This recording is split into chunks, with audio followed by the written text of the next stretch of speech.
Chief صاحب کی عظمتوں کو سلام وہ فرماتے ہیں کہ میں ٹی وی دیکھتا ہی نہیں ہوں. تو پھر ہم نے جب عرض کیا کہ جناب یہ ایفیڈیوٹ بھی ہیں اور یہ سی ڈیز بھی ہیں, ذرا ان کو بھی دیکھ لیجئے, تو انہوں نے کہا کہ نہیں بلے کا نشان کا پھر تماشا ہوتا ہے. جو الیکشن کمیشن ہے وہ اتنی بددیانت ہے, اتنی بدنیت اور بددیانت ہے کہ نہ صرف ہم سے جو ہے وہ جیل میں جا کر عمران خان کو توہین عدالت کی نوٹس جیل میں جاتے ہیں, سارے جیل میں جا کے. آج تک تاریخ میں ایسا نہیں ہوا کہ کمیشن سارا جیل میں چل کر جائے اور وہ کنٹیمپٹ نوٹس دے. آج چیف جسٹس صاحب کی بینچ میں چیف جسٹس عزت مآب فائز عیسیٰ صاحب کی بینچ میں, جن کے ساتھ 2 جج صاحبان, 1 جج صاحب اور 1 جج صاحبہ موجود تھیں, ان کے سامنے ہمارا جو ہے وہ پاکستان تحریک انصاف کا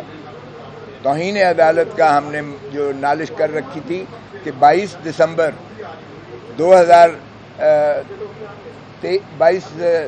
2023 کا فیصلہ جو تھا سپریم کورٹ کا, جس میں انہوں نے حکم دیا تھا الیکشن کمیشن آف پاکستان کو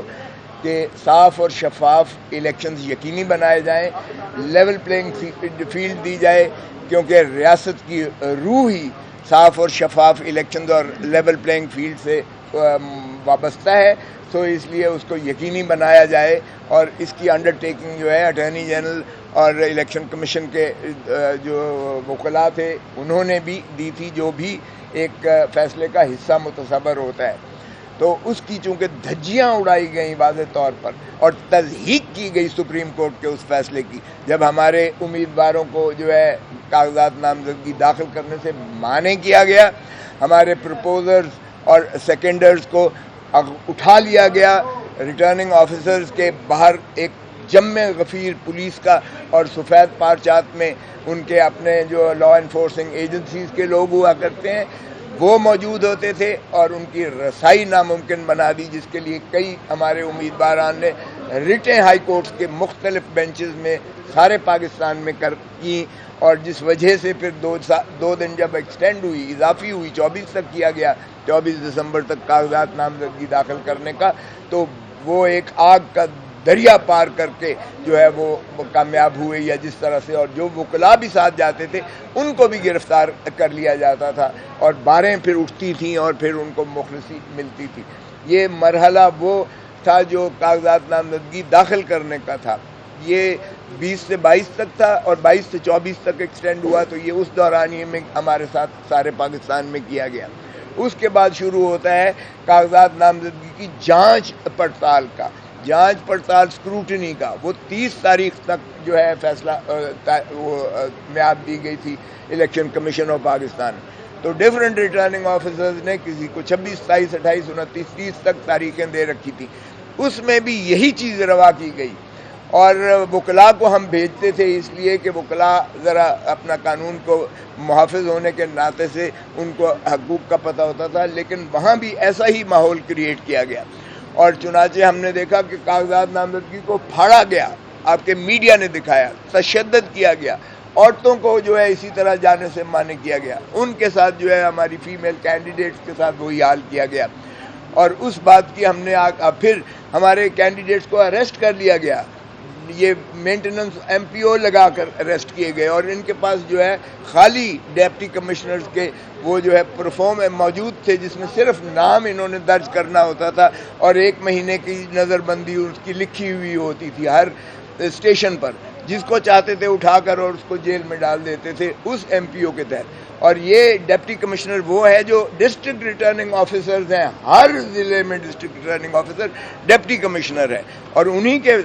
دستخط شدہ, اور اسی طرح 144 بھی ڈی ایم لگتا ہے, ڈسٹرکٹ ڈپٹی کمشنر لگتا ہے, وہ جہاں چاہتا تھا. آج تک ہمیں انہوں نے جلسے جلوس نہیں نکالنے دیے,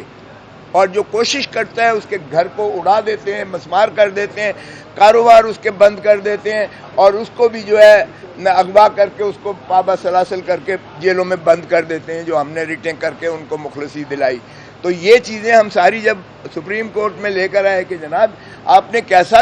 حکم دیا تھا 22 دسمبر 2023 کا کہ آپ ان کو شفاف الیکشنز اور لیول پلینگ فیلڈ دیں, تو یہ کیا مذاق ہمارے ساتھ کیا جا رہا ہے. یہ چیزیں ہم سپریم کورٹ میں لائے تو انہوں نے کہا، نوٹس دیا کہ آئی جی کو بلائیں اور جو ہے چیف سیکرٹری کو بلائیں اور ایڈوکیٹ جنرل پنجاب صاحب تشریف لے کے آئیں. وہ آئے تو 700 صفحوں کا انہوں نے ایک ملبہ داخل کیا اور کہا کوئی انسیڈنٹ ہوا ہی نہیں ہے پاکستان میں، کوئی بقوا ہوا ہی نہیں ہے، کوئی بدمزگی پاکستان میں نہیں ہوئی. یعنی اس سے بڑا مذاق کیا ہو سکتا ہے کہ میرے بیٹے کو گرفتار کر کے، میرے دفتر کے باہر سے گرفتار کر کے، چونکہ وہ کینڈیڈیٹ بھی تھا، اس کو گرفتار کر کے جو ایڈوکیٹ سپریم کورٹ ہے واپس حاصل کیا گیا، اور جو ہائی کورٹ کے باقر نجفی صاحب نے فیصلہ دیا کہ یہ الیکشن کے سلسلے میں اسے گرفتار کیا گیا، یہ بدنیتی پر مبنی ہے، اور اس ایف آئی آر کو قواش کر کے ہتھکڑی جیل عدالت میں کھلوائی گئی. یعنی میرے سامنے بات ہوتی ہے اور وہ کہتے ہیں انسیڈنٹ ہی کوئی نہیں ہوا ہے. اور اسی طرح پچھلی تاریخ پر جسٹس مسرت ہلالی صاحب نے کہا کہ ہم نے تو خود یہ کاغذات نامزدگی پھٹتے ہوئے دیکھے ہیں، عورتوں کو دھکے لگتے دیکھے ہیں. تو باہر کیف چیف صاحب کی عظمتوں کو سلام، وہ فرماتے ہیں کہ میں ٹی وی دیکھتا ہی نہیں ہوں. تو پھر ہم نے جب عرض کیا کہ جناب یہ ایفیڈیوٹ بھی ہیں اور یہ سی ڈیز بھی ہیں، ذرا ان کو بھی دیکھ لیجئے، تو انہوں نے کہا کہ نہیں ابھی یہ تو نہیں ہے. پھر ہمارے ساتھ کیا ہوتا ہے، ہمیں بلے کا نشان کا پھر تماشا ہوتا ہے. بلے کا نشان جو ہے پشاور ہائی کورٹ، یہ ہمیں جو الیکشن کمیشن ہے وہ اتنی بددیانت ہے، اتنی بدنیت اور بددیانت ہے کہ نہ صرف ہم سے جو ہے وہ جیل میں جا کر عمران خان کو توہین عدالت کی نوٹس جیل میں جاتے ہیں، سارے جیل میں جا کے. آج تک تاریخ میں ایسا نہیں ہوا کہ کمیشن سارا جیل میں چل کر جائے اور وہ کنٹیمپٹ نوٹس دے. پھر نہ صرف وہ کمیشن کے کمپلینٹ پر عمران خان کو سزا ہوتی ہے، پھر نہ صرف یہ، اس پر جو ہے وہ ترہ امتیاز یہ ہے کہ ہمارے نشان کو جو ہے چھین جاتا ہے. اور اس موقع پر جب الیکشن کی آمد ہے، اور اس کے بعد ہم جب پشاور سے اسٹے لیتے ہیں، سسپینڈ ہوتا ہے، ہمیں ملتا ہے، تو اس کے خلاف الیکشن کمیشن جو ہے نظر ثانی میں جاتی ہے اور نظر ثانی کرا کے پھر اس آرڈر کو بحال کروا لیتی ہے. اور پھر جب وہ فائنل لگتا ہے ڈویژن بینچ میں، تو ڈویژن بینچ کہتی ہے کہ الیکشن کمیشن کو سرے سے یہ اختیار ہے ہی نہیں کہ وہ مانیٹرنگ کرے کسی پارٹی کے انٹرنل الیکشنز کی. اور یہی روح تھی جو بے نظیر بھٹو کے کیس میں 1988 سپریم کورٹ پہلے طے کر چکا ہے. اس لیے ہم نے سرٹیفکیٹ دینا تھا، ہم نے الیکشن وہ کمیشن کے آرڈر کے تابع کرایا. 20 دن کا انہوں نے وقفہ دیا کہ آپ الیکشنز کروائیں. 20 دن کے اندر آپ اندازہ کریں ہم نے جو کارروائی تھی بالکل اپنے آئین کے مطابق کی. اور یہاں جھوٹ بولا گیا ان 13 لوگوں نے. اب 13 لوگ ہمارے 2 کروڑ 2.5 کروڑ جو ممبرز ہیں اور ان کی نمائندگی کر رہے ہیں، وہ ممبر ہی نہیں ہے پی ٹی آئی کے، سرے سے ممبر ہی نہیں ہے. وہ جھوٹ بولا انہوں نے، اور یہ بدقسمتی سے فیصلے میں بھی یہ سرایت کر گئی. اور یہ درست نہیں ہے جو فیصلے میں لکھا گیا کہ سینئر ممبرز جو ہے پی ٹی آئی کے وہ نالاں تھے کہ ہمیں لڑنے نہیں دیا گیا الیکشن. بابر ایس اکبر کیا عمران خان کے مقابلے میں؟ یہ عمران خان کے ایک جو ہے ادنا کارکن کے مقابلے میں بھی ٹھہر نہیں سکتا ہے. چاہے جائے کہ بابر ایس اکبر کہے کہ میں نے جو ہے پارٹی چیئرمین کے لیے کاغذات نامزدگی داخل کرنے تھے. مجھے بتائیں بلاول کے خلاف کوئی کینڈیڈیٹ آیا ہے؟ آصف علی زرداری کے خلاف کوئی کینڈیڈیٹ آیا ہے؟ نواز شریف کے خلاف کوئی کینڈیڈیٹ آیا ہے؟ جتنی آپ جماعتیں دیکھ لیں، میں نے خود الیکشن کروائے پاکستان پیپلز پارٹی کے بطور سیکرٹری جنرل کے. ہم نے یہ بیٹھے ہوئے ہیں ایڈیشنل اٹارنی جنرل جو ہیں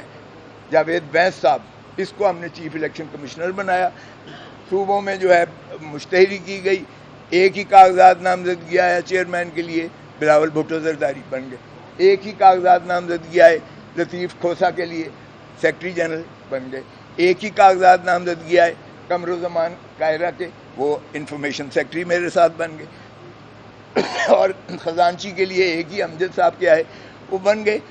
ہم نے سرٹیفکیٹ چیف الیکشن کمشنر نے تصدیق کر کے سرٹیفکیٹ دیا، میں نے جا کے ڈپازٹ کرایا. وہ بھی ذرا ریکارڈ کا حصہ ہے، اس پہ تو کسی نے اعتراض نہیں کیا کہ یہ کیسا الیکشن ہے، اس میں کوئی مد مقابل ہی نہیں ہے اور ووٹر نہیں ہے اور فلاں نہیں ہے اور یہ نہیں ہے. دیکھیں جب پارٹی ایک فیصلہ کرتی ہے کہ فلاں کو ہم نے عہدیدار بنانا ہے، تو پھر ظاہر ہے کہ پارٹی کے جب ایگزیکٹو فیصلہ سی او سی کرتی ہے، ان کی سی کرتی ہے یا ان کا جو بھی سپیریئر باڈی کرتی ہے، عموماً یہی ہوتا ہے، کوئی بھی نہیں دیتا ہے اس کے مقابلے میں کھڑا ہوتا ہے.